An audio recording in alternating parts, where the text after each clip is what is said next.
What's up, DJs? DJ Ninja here, yet with another episode of Crypto Talk. Now, I'm just going to go in depth today as to how I choose my LP pairs in crypto liquidity mining pool. Now, the first criteria I look at is I look at impermanent loss risk. Now, as you can see, Polar and AVAX, if you go on a daily chart,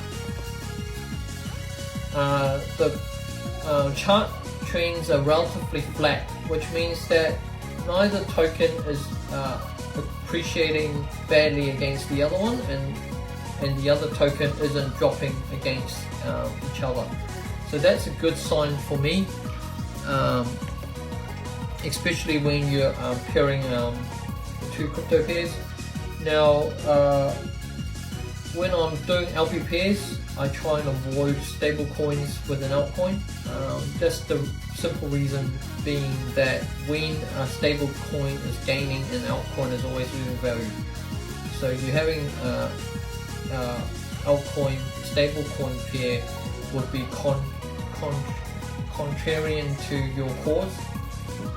So I always like to either pair two stables or two altcoins. And when I'm choosing, I don't like to choose a very small micro cap yield farming token or a very small cap type token. So Polar is mid cap and AVAX is a big cap, so it's low to medium risk in terms of impermanent loss. As you can see on the chart, on the daily chart over the course of a couple of months, the exchange rate has been fairly stable. So in that regard, IL risk is low. So to pair in, what we do is we use Trader Joe to do a 50-50 swap. So we swap half our AVAX for Polar. And then after we've done that, which is what I've already done, is I go into pool, and then I click over here and I type Polar, and you'll find the AVAX Polar pair.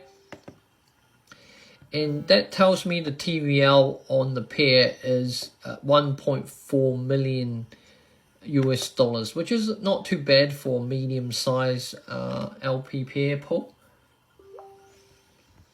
And so that tells me it's 1.4 million dollars TVL. And so I paired my two cryptos 50-50 with each other.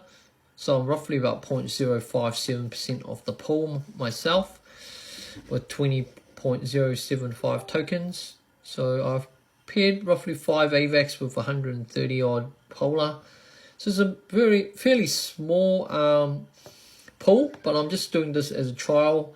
It's not a huge chunk of my portfolio, but it's something to take note of, because you're also looking at your APR yield, but you're actually balancing that along with any IL risk that you have. So this is sort of a medium risk play for me. I'll keep you guys posted on that, but I see good things coming out for Polar, especially with the version 3 upgrade. So that's all from me today, DJ Ninja. May Satoshi be with you guys. Have a good rest of the week, guys, and I'll see you in the next one. Adios.